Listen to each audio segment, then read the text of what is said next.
The year was 1962 when a young man of 25 entered the offices of the National Radio and Electronics Company Limited at Andheri in Mumbai.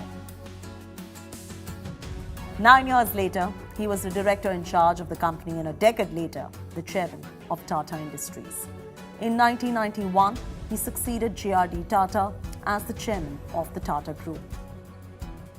The youth was Ratan Tata, fresh out of Cornell University, armed with a bachelor's degree in architecture, more than ready to enter and learn as he would rise from the lowest rungs in one of India's most hallowed industrial houses.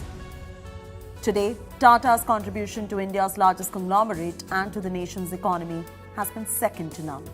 He was on a pedestal very few industrialists in the country were able to climb.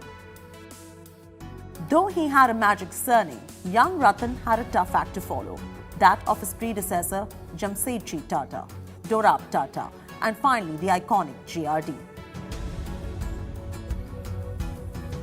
Ratan Tata took on the challenge, and by the time he retired in December 2012, Tata Group's financials spoke loud about the impact he had.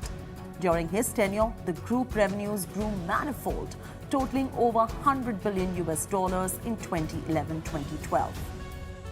Ratan Tata identified the opportunity which the liberalization of the Indian economy provided and began restructuring the Tata Group in 1991.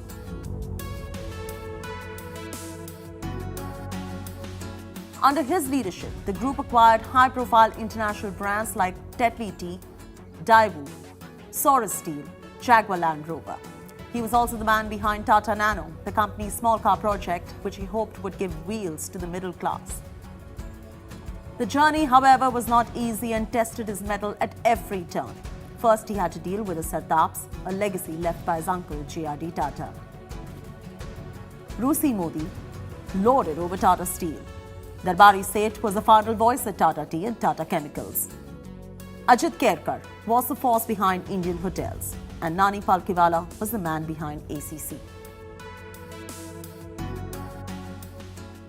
Each considered these companies their fiefdoms and looked at Ratan Tata as another outsider they had to deal with.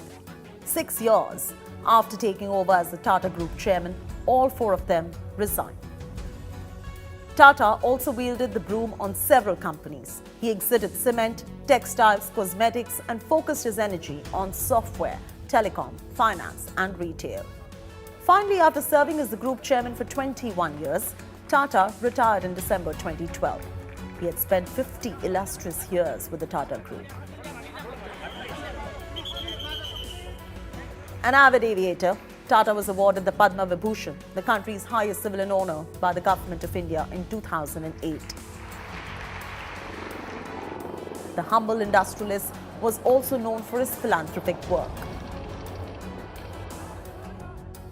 Till his death, he served as the chairman of the Tata Trust, which is amongst India's oldest non-sectarian philanthropic organizations that work in several areas of community development.